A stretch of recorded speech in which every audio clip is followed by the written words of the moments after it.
Sa episode natin this afternoon, makakasama naman po natin mula pa rin syempre sa PBB Connect, ang isa sa mga pinakabet ninyong makatsikahan ko at makakulitan ko sa Hotspot LIVE. Agad-agad i-welcome na natin Ralph Malibunas and Kale Banawis! Hi! Hi, DJ Jaiho! Hello! Hi! Hello, Hello. Gail, and hello, Ralph. Alam mo ba, nung nag-helloy ako, parang may nagbara pa. Parang may nagbara pa dito sa aking lalamunan. Oo, inilaban ko lang talaga ng dire-diretso. But then again, kayang-kaya nating i-survive yan because we are live na live ngayon sa ating Hotspot Live episode. Ralph, Gail, welcome dito sa kauna-unahang pagkakataon. But first, greet nyo muna lahat ng mga viewers nating patuloy na nakatutok at nanonood sa atin. Gail! Hi everyone, Kapamilya, thank you so much for tuning in and thank you DJ Jaiho for having us on Hotspot. Hi Ralph. Thanks, Gail. Ralph? Hello, kapamilya. Maraming salamat. Nakatuto kayo dito. Thank you, DJ Jaiho, for having us. Thank you. And sana mag-enjoy kayo ngayong araw. And I love you all. Wow, antaray. Tamang-tama. Yan talaga ang gusto nating iparating sa mga viewers natin na nanonood sa atin ngayon. Ang mag-enjoy sila, ang mabigyan natin sila ng ngiti sa kanilang mga labi. Pero bago tayo magpatuloy sa ating chikahan, kasama si Ralph at si Gail, kapamilya, pwedeng-pwede po kayong magpadala ng stars dahil siguradong good vibes ang ating episode today. Nung first time na nakakwentuhan ko si Ralph at saka si Gail, medyo bitin na bitin ang oras. Ganon din sa mga iba pang mga na-interview ko, nabibitin talaga ako kasi ang sasarap nilang kakatsikahan. Kumbaga very generous sila sa pagbibigay kung ano man yung mga questions. Minsan nga sobra-sobra pa and sobrang na-appreciate ko yan. Kaya sabi ko, I want to know Ralph and Gail more. Gusto ko pa silang mas malalim na makilala para at least, di ba, kayo din na mga nanonood sa atin, magkaroon kayo ng ideya kung sino din talaga sila. Unahin ko muna syempre si Gail muna. Gail, last time na nagkwentuhan tayo, you audition all the way from New York. Tama. Tama, all the way from New York. But before you audition for PBB Connect, sino si Gail? Ano ang pinagkakabisihan? Ano ang ginagawa ni Gail? Gail was a singer performing for mga Filipino celebrities usually if may mga shows sila sa New York. Also Gail was auditioning for different roles for different productions, trying out different classes for voice acting, minsan singing din, a little bit of dancing, and Gail was also starting to vlog and she started her own podcast with her best friend. So si Gail, madami siyang ginagawa, dami niyang gusto sa buhay. So that's why Gail also auditioned for BBB because it seemed like a nice opportunity and something that I wanted to try because if I didn't, parang mareregret ko yun. True. Pero 'di ba, alam natin yung kasabihan na kapag Pinoy ka and then you're talented sa especially sa pagkanta, 'di ba ang totoo ba, tama ba? Correct me if I'm wrong na naa-amaze ang ibang lahi, ang ibang bansa kasi 'di ba pag lagi sinasabi, ang dami talagang magagaling na musikero, mga singers sa Pilipinas. So nung time na yon, umaani ka na din ng maraming magagandang papuri even if hindi ka pa nila napapanood talaga sa mainstream or nagkaroon ka rin ng struggle na bakit ganun pagka hindi ka kilala pero dahil kahit talented ka, parang dead ma sila sa'yo.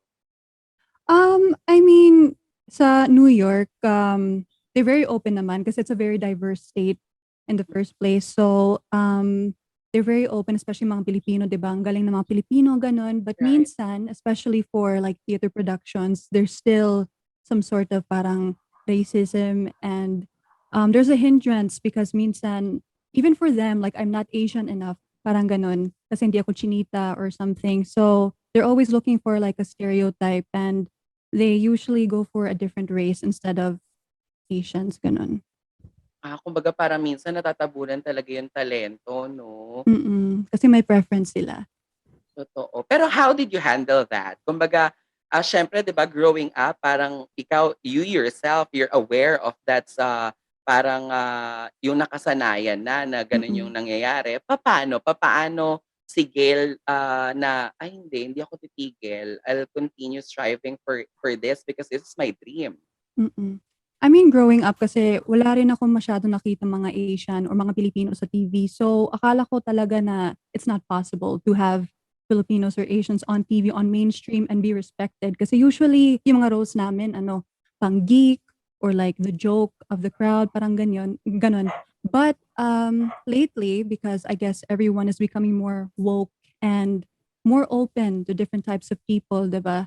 I started to get hope as well kasi even Filipinos themselves are starting to have their own productions, their own shows. So parang kami na lang nag-open ng mga opportunities for ourselves. And that's why I didn't give up because if they're not going to give up, why should I? And we have a story to tell. So it's important to be there for the future generation and not have it repeat again. Because people like me, we thought there was no hope. But now the younger generation, we're opening doors for them. Parang ganon. Correct. I watched a series from Netflix before last year and that's yung kasagsagan ng pandemic. The title of the series is Hollywood. I'm not Mm. sure if you guys are familiar with that. Parang nung nabanggit mo yung about yung sa pagiging racist, yung nadja-judge kapag Asian, ganito, ganyan, nabibigyan ng role na pagka Asian, kailangan ang role niyan. It's either yaya, doon sa series na panood Mm. ko, ganyan. Pero they change it, 'di ba? Parang pinatunayan nila na hindi gano'n, 'di ba? That talent is important. Kumbaga, Mm. you need to pagdadaanan mo yung mga challenges, mga struggles, but at the end of the day, 'di ba? Makikita mo talaga sa dulo-dulo na parang kapag may goal ka, pwedeng-pwede mo siyang maabot at makuha. Period. Yeah, you need to Amen. watch it. Oo, check it out. Hollywood, no? Yes, oo. Okay. It's parang 7 na episodes lang siya pero sobrang ganda. Ang bongga nun talaga. Tapos message Noted. mo ako kapag if you're watching it. What? Nag-promote pa. Parang bida kasama sa pelikula. Charot. Oo, di I ba? will, Pero I will. Ralph, thank you Gayla. Yes. Ikaw naman Ralph, oo. Based on my last interview with you, you mentioned that dati nanonood ka sa mga eviction night, pumipila ka. Kwento mo sa akin, papaano at sino si Ralph before na pumasok siya Ayun, as housemate?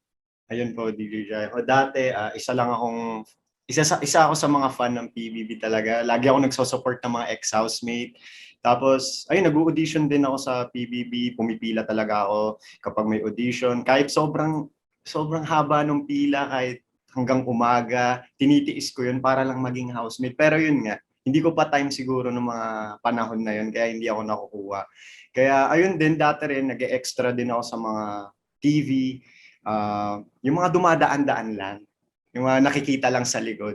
Minsan nga Kaya hindi pa siguro, nakikita, hindi pa in-experience ko. nakikita, hindi na, ano lang, nakafocus talaga sa artista. Kaya, ayun ako dati, nag-extra ako, nag-audition ako, kahit hindi talaga para sa akin, sinasalihan ko. Sa Showtime, nag-audition din ako, kahit hindi ako marunong sumayaw, nag-audition din ako dati. Pero ayun nga, sobrang fan na fan talaga ako ng PBB. Tuwing big night dati, talagang pumupunta ako. And ayun, tuwing eviction night din, lagi ako nandun, may mga hawak-hawak pa ako, mga May mga tarpaulin and mga, grupo-grupo ka din, sumali ka oh, sa mga GC. suma, Ano yung sumali mga ako. nasalihan mong group dati?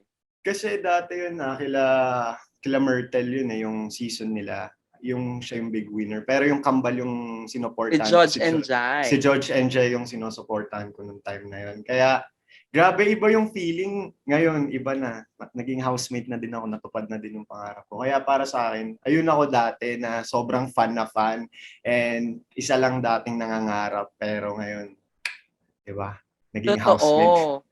Nabigyan ka Diba? na ng malaking opportunity, 'di ba? Kumbaga yun yung isang patunay na kung yung first audition mo, second, third, fourth, feeling mo hindi ka talaga nakukuha, Tama. may time siguro na pwede kang magpahinga, pwede mong i-improve yung sarili mo sa oras na yon.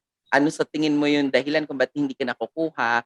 And then try ka ulit ng try. If you really want to be part of this parang reality show, wala namang masama, 'di ba? Malay mo nga minsan maisip mo na lang na sige lang baka mamaya sa pang-sampung try ko sabihin paulit-ulit ako Tama. nagta-try, baka ito na talaga 'yon, 'di ba? Ibibigay at ibibigay sa 'yan. Kumbaga hindi ka naman isasabak ng Panginoon ni Lord kung feeling niya you're not yet ready. 'Di ba? Kunyari, mas Tama. maganda siguro na marami ka munang ma-experience. Kasi tingnan mo, kung nung una pinasok ka, sa interview na 'to, hindi ko itatanong sa'yo na anong GC ka kasali, anong grupo ka kasali, sinong sinuportahan mo. Wala kang kwentong magandang i-share na Tama. pwedeng kuhanan ng inspirasyon ng mga nanonood. Pero of course, sa dami ng mga pagpila mo, sa dami ng auditionan mo, may mga ilan sigurado ako na nagsabi sa'yo na tigil mo na, tama na. 'Di ba? Wag mo nang ituloy kasi parang di ka pa ba napapagod? Anong petsa na, hindi ka pa rin nakukuha. Kapag Madami. nakakarinig ka ng gano'n, Ralph, before, anong tumatatak sa isip mo tsaka sa puso mo? Ayun, DJ Jayo, syempre dumaan din naman talaga ako sa punto na ayoko na baka hindi talaga para sa akin 'to. Kaya naisip ko kaya ako napadpad sa France kasi, baka siguro dito na yung buhay ko, dito na yung future ko. Hanggang dito na lang siguro, hindi talaga siguro para sa akin yun. Pero alam mo yun, tama yung sinabi mo DJ Jaiho na magpahinga muna and ipunin mo muna yung experience mo sa buhay. Kasi siguro nung mga panahon na hindi pa ako nakukuha, wala pa akong maibabahagi talaga sa mga tao kung ano pa talaga yung buhay ko. Kaya malaking tulong din yung pagpunta ko sa France kasi ang dami kong natutunan and ang dami kong pwedeng i-share sa mga manonood natin, lalo na sa mga OFW natin dyan na nanonood sa ibang bansa, na iba pala yung feeling pag nakapagtrabaho ka sa ibang bansa, ganyan. Hindi pala siya madali.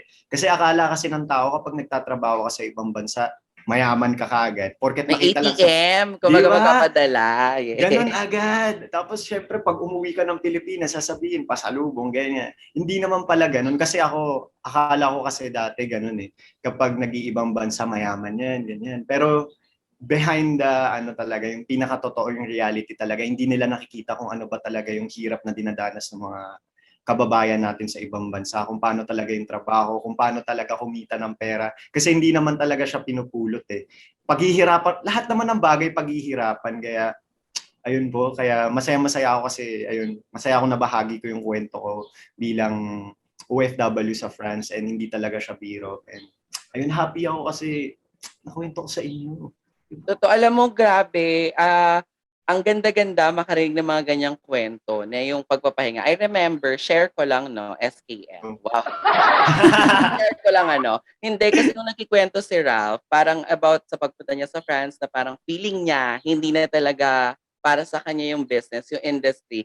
Kasi hello, parehas. Ang dami ko ring mga pinuntahan dating show sa ABS na nanonood ako, kami ng nanay ko kasi palapalak pa kami ganyan-ganyan sa mga ayoko na sabihin yung mga show kasi malalaman yung edad. Charing.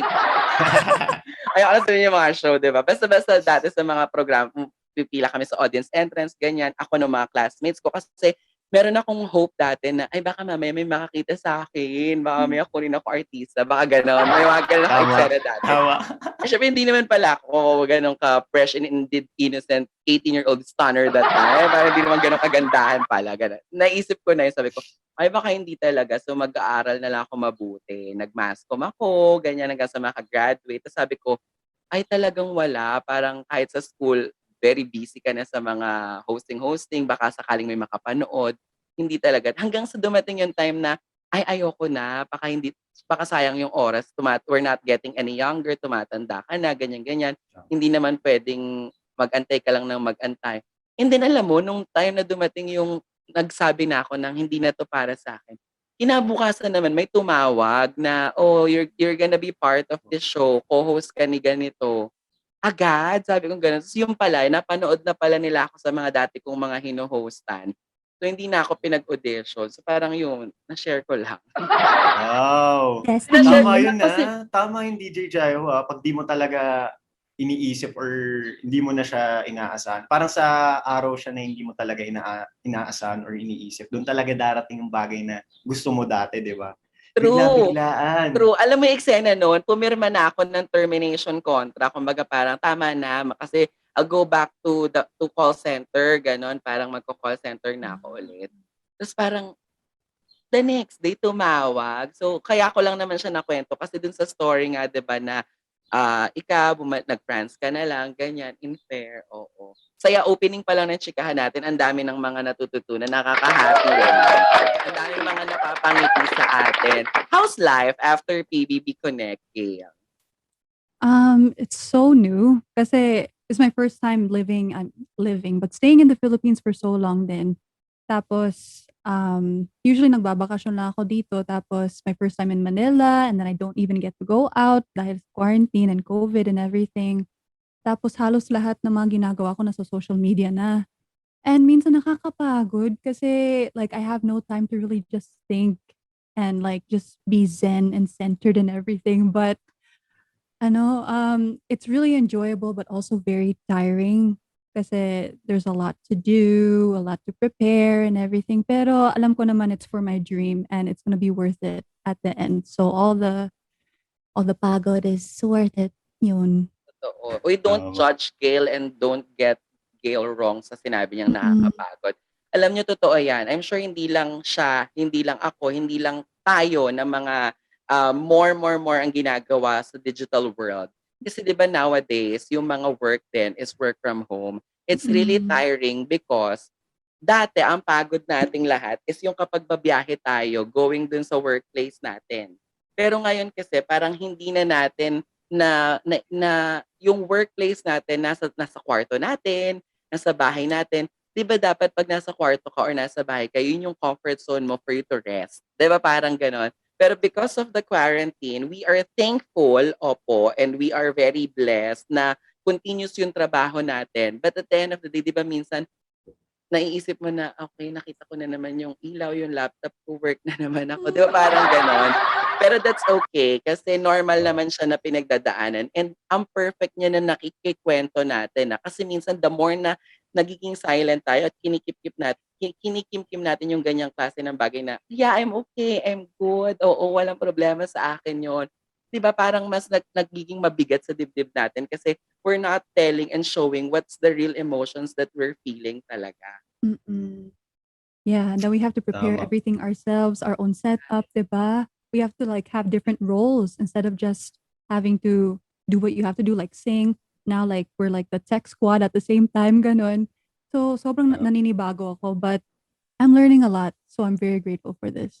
Correct. Pero Gail, siyempre Mm-mm. from New York, life is different, 'di ba? It's all Kumbaga, different. yes, you get to do whatever things you want to do there because at that time, Mm-mm. wala pa pandemic is all over the world, 'di ba? Even in New York, meron namang COVID for sure, 'di ba? Yeah. Ayos lang yung eksena do'n. Charing.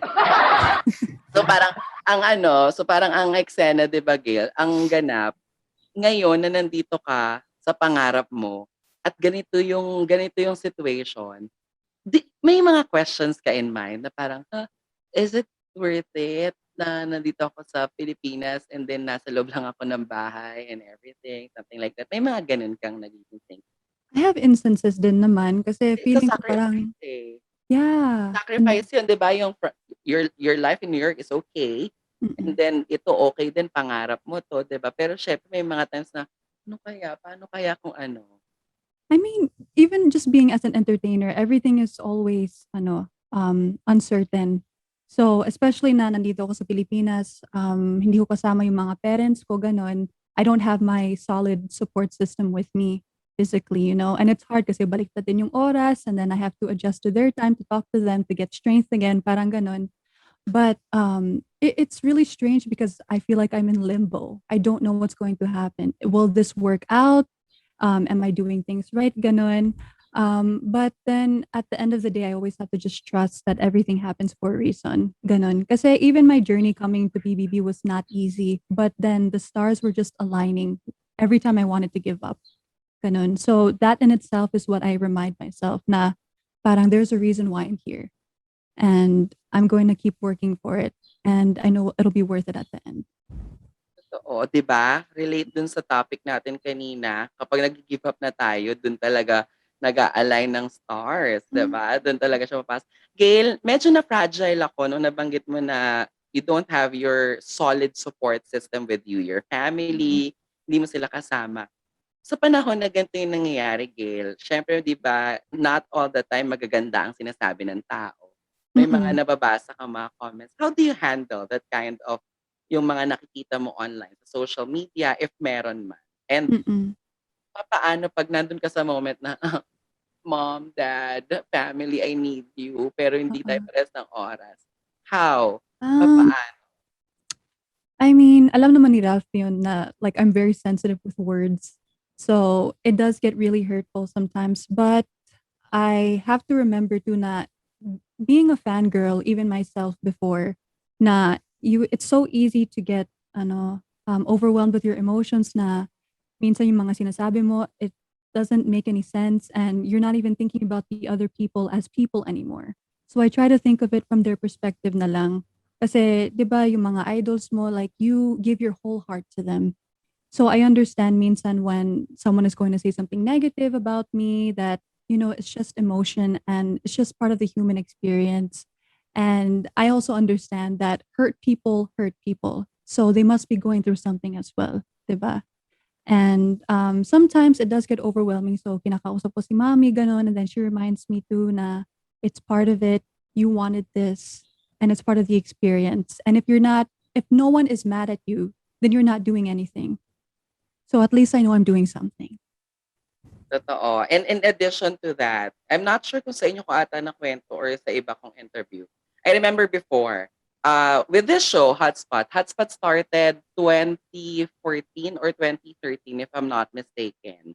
And I'm very, very proud of this show because now it's 2021 and lahat na halos ng celebrities, lahat na ng challenges, ng vlogs and dares, nagawa na namin or nagawa ko na sa Hotspot. And we continue to innovate. We continue to give our audience ang mas magaganda pang mga contents dito sa program na ito.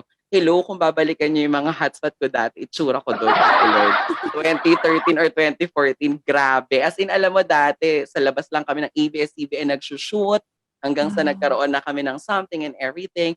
Kaya ako siya nabanggit before, hindi pa sikat ang social media. Ito pa lang yung baby ng abscbn.com na nagpo-produce ng social media. Ang comments napakarami. As in a 10-minute or 8-minute or 7 or 5 something like that, million of views bawat episode. So isang araw 4 episodes, million. Before I used to read comments. Nababasa ko yung mga comments. And nakita ko na ano ba yan, ang ingay ni bakla. Sino ba yan? Mga ganun yung mga cheat. Na-hurt talaga ako na parang ano ba yun? Nagtatrabaho lang naman ako. Bakit gano'n? Parang ang gusto ko lang naman ay makapagbigay ng happiness, ng entertainment. And then parang may mga times na iniiyak mo siya ng bongga. I asked one of my mentor, Tito Boy, and sabi ni Tito Boy sa akin, sabi ko, Tito Boy, ba't gano'n? Ang daming mga negative comments, ang daming nagko-comment about me, ganyan. Sabi ni Tito Boy, that's good. Sagulat ako, why? Kasi sabi niya, ibig sabihin, you matter to them. They're giving time to you. They're watching you. Because if not, mas kabahan ka pag wala nang nagko-comment sa'yo ng something. Kasi, ibig sabihin, kahit na anong gawin mo dito sa industry, hindi ka nila pinapanood. Wala silang pakialam sa'yo. Wow. Diba? That's a So new way parang, of looking. Point. yeah, tama. Di ba ang ganda nun? Kaya ako siya kwento kasi dun sa nakwento mo na advice sa'yo ng mom mo, that's part of the journey. But we need to remember, hindi porke naman na, sige, mas maganda may mag-comment whatsoever. Sometimes some of the comments na binabasa or nabasa natin or nadaanan natin, we can take that constructively. Diba? Pwede yan makapagturo sa atin na, why not I'll try to apply kung ano yung sinabi niya, baka effective. Baka mas maging okay para sa akin. Diba? Pwede rin ganun. Pero syempre, if hindi ka ganun katatag or hindi mo kayang ganun, better to detach yourself, not read comments at all. Just do the things na pinapagawa sa'yo ng 101% for you to be able to give them. Kasi if you're happy with what you're doing, magre-reflect yan sa screen talaga. Thank you. Yes, of course, Gail. I'm always here to support. Napakarami nating mga pinagdadaanan na sa life. What's important is to show our love and support sa mga taong nangangarap din, sa mga bago. Kasi syempre dumaan din tayo sa ganyan eh. Diba? Correct. Ralph, ikaw. Oo. How's life after PBB? Kasi nararamdaman ko yung happiness mo. Nakita ko parang kamakailan. May picture kayo nung sinusuportahan mo. Si George ba yun o si Jai? Si George and Jai. Yun nga, parang tinroba ko yung photo namin dati nung totoy pa ako tsaka nene pa sila. Sobrang tagal na nung 2012 pa and masaya ako kasi nakilala pa rin nila ako nung pagpasok ko ng PBB and sinuportahan nila ako nung nasa loob ako ng bahay. And ayun, nakaka-proud lang kasi parang yung sinusuportahan mo, pareho na kayo kung saan kayo nanggaling, pareho kayo ng pinanggalingan sa bahay ni Kuya. And ayun, paglabas, sobrang overwhelmed. Sobrang nagulat ako sa mga nangyayari sa labas na hindi ko inaasahan. Kasi sa bahay ni Kuya, sobrang normal lang. Parang nasa bahay nga lang kayo, di ba? Parang di mo naman Totoo. minsan makakalimutan mo yung camera. Pero nung paglabas nga, syempre, ayun nga, ang daming nagsosuporta. Syempre, meron din mga hindi ka gusto, marami ka rin mababasang hindi talaga maganda.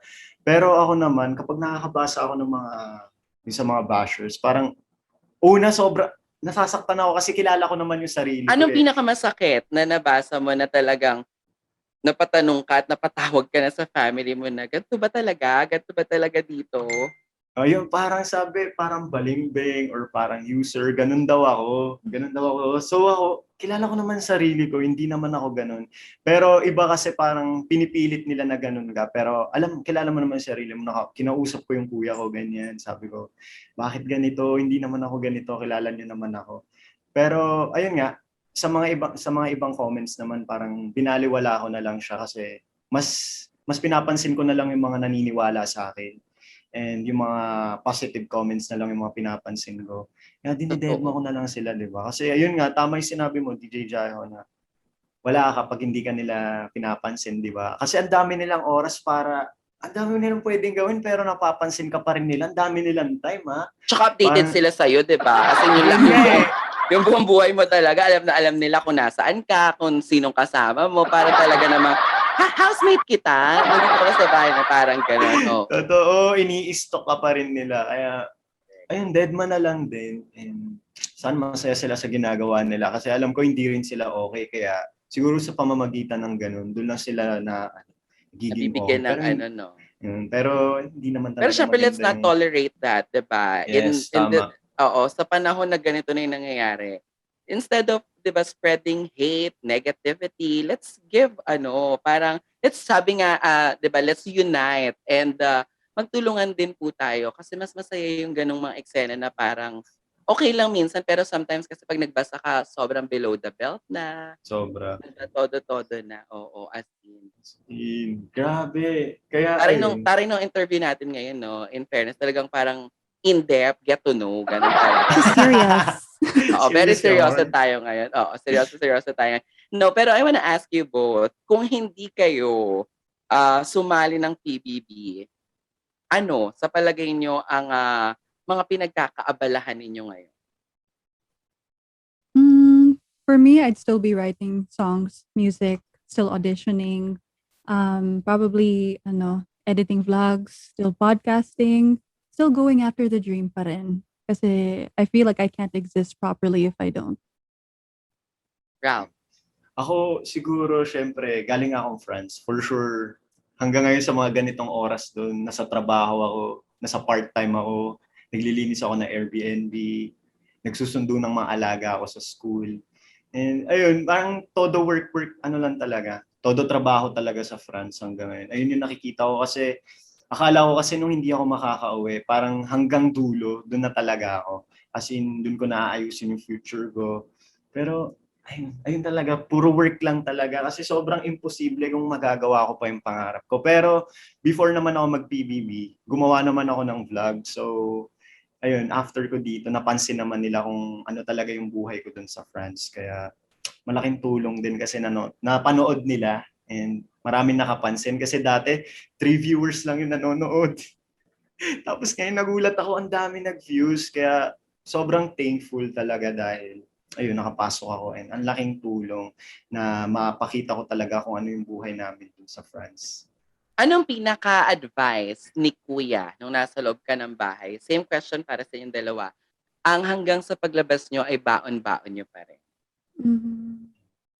Iwala sa sarili, ganun. Because I always question myself. And that's one of the reasons why I auditioned for PBB in the first place. Kasi parang yung self-confidence ko masyadong mababa, ganun. But I said that um, you're a beautiful person. There's a reason why you are the way you are. So embrace it. Parang ganun. Sa Ralph? akin naman, Sa akin naman kasi, ayun nga, dati sa outside world, hindi rin ako, parang pag may mga bagay ako hindi ko kaya gawin, ay, hindi ko na gagawin, ayoko, hindi ko Mm. kaya. Pero kasi dun sa bahay ni Kuya natutunan ko, kapag hindi mo talaga kayang gawin, gagawin mo. Pero isa sa mga tumatak talaga sa akin sa mga payo ni Kuya, sa lahat ng mga ginagawa mo, dapat isa isip at saka isa puso. Ayun yung lagi, grabe, iba yung feeling pag siya yung nagsalita eh. And ayun, yung sinabi din ni Gail, magtiwala sa sarili, ganyan. Na kaya mo, kakayanin mo. Kaya nga, sa dami na ng pinagdaanan mo sa buhay, di ba? Kaya tiwala lang talaga sa sarili at saka isa isip at saka isa puso lagi lahat ng mga ginagawa, di ba? Totoo.